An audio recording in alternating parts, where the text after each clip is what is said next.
Hi, this video is to review PNW Components Rainier 27.2 millimeter dropper seat post.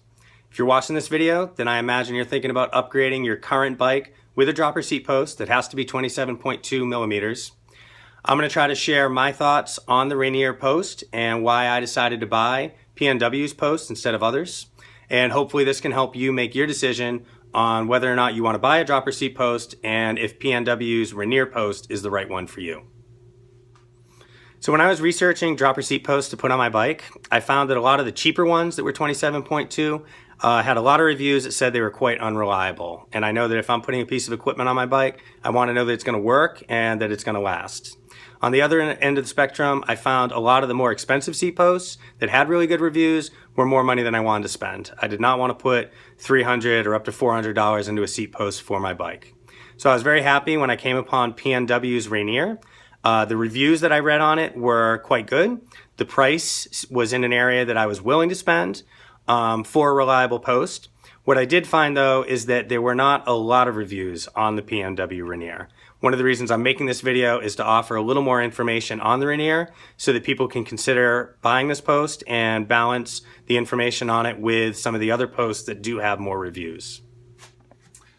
So before I talk about the Rainier itself, I want to talk a little bit about the bike that I have it installed on. I ride a 2013 Trek Excalibur that I bought used the year after it came out. I got into mountain biking on an old 26-inch Gary Fisher, and the more I rode, the more I realized I wanted a little bit more bike or something that could handle the conditions here in New England a little bit better. I bought the Trek because I was getting a really solid frame. I could not afford to buy a new bike, and I got a great price on this, and I knew that I could build it into the bike I wanted to be. One of those key upgrades was converting it to a one-by system down here. What that did is that freed up space here on the handlebars. I got rid of the front shifter when I got rid of the front mech, and that enabled me to put the lever for the dropper seat post up here on the handlebars. The lever can go on either side. It just fits really well with me over here on the left side because I've got the space right next to the brakes. I also am able to run the cable down, and I have internal routing, so it comes into the top post here, runs through, and then it comes out on the left side right here. I know you can't see it real well right now, but I'll get in a little bit closer in a bit. But then the cabling comes up externally and kind of runs up alongside the seat post right up here at the top. Some of you might be skeptical of external routing. I actually really like it. I like for my equipment to be easy to work on and easy to service. So I actually like that just about everything, I mean the cable's in the top post, but everything else is really accessible. I was able to get the whole thing installed in 15-20 minutes, and then I just had to make some adjustments to kind of get the length right. So for me, it was super easy. I'd say if you're able to install or adjust your brakes or derailleur cables, your shifter cables, then you're able to install the seat post no problem. So I'm going to talk real quick about the lever on the Rainier. You can see it right here. The entire lever is made out of metal. All right, it does have a hinge on it. The hinge is down here, so you do not have to take off the grip or anything in order to be able to put it on. There's one bolt to kind of, make it grip the handlebars here. This noodle spins 360 degrees all the way around this way, so that's why you can put it over on the right side if you need to. I already told you why I put it on the left. One of the things that I really like about it is the all-metal construction, and this hole right here is quite nice. When you're riding, it's not real tough to feel the sweet spot on the lever, so you can just, kind of not have to look when you're looking to compress it. The other thing that's really tough for me to show on the video, but the cabling is just a standard brake cable. It just has one of those metal balls here on the end. So you just need to buy any old brake cable, and you can use that to replace the cable here for the seat post. And then you can see that, as I mentioned before, cabling comes into the top post, comes all the way down. You can see it come out right here, and then runs up alongside. Okay, I'm gonna call this the actuator right here, where the cable meets the seat post. And if I press the lever, you can see that it comes down here. I'll show you a little bit more about that without me having to hold the camera as well. So I'm going to speak to a couple aspects of the Rainier's construction and operation that it doesn't seem like other reviews really touch upon. I'm going to try not to be redundant.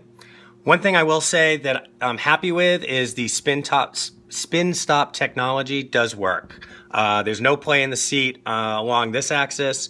Also, the single bolt to mount the saddle on to the seat post is also very solid. I haven't had a single bolt before, but the seat feels very solid underneath me, and you like that. Another thing is the cartridge inside. They do have pictures of it on PNW's website, and I would encourage you to look at that.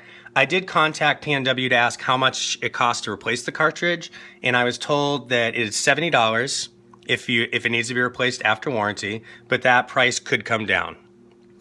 Let's see. The next thing I want to talk about is how the seat actually works, or how the dropper aspect works. So this is the rod nut. The instructions are very clear as to the distance that you need to have between the barrel adjuster and this.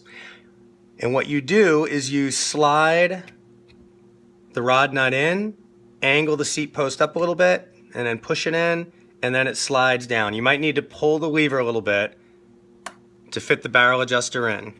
The further up the barrel adjuster goes, the harder it's going to be to drop the post. So in other words, if it's up too high, and I pull the lever down, all right, it's possible that it might not come down because this hasn't been pulled enough. And if that's the case, you just adjust this down, all right, and you just got to find the sweet spot, basically.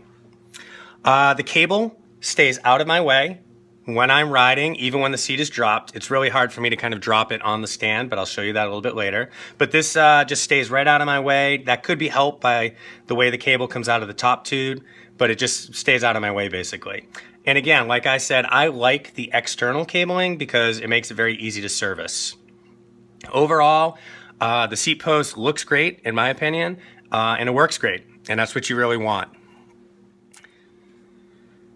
If there were something that I were going to criticize about the Rainier, it would probably be the length or the height of the seat post. PNW gives their measurements, and they are very clear to sort of check your measurements to make sure that the seat post is going to fit your bike and that the height is going to be enough for you.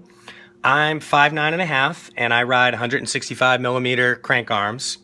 This is about as low as I would want my seat to be. Right here. I have the seat post set at the minimum that it should go in. I cannot bring it up any higher without it being above that minimum.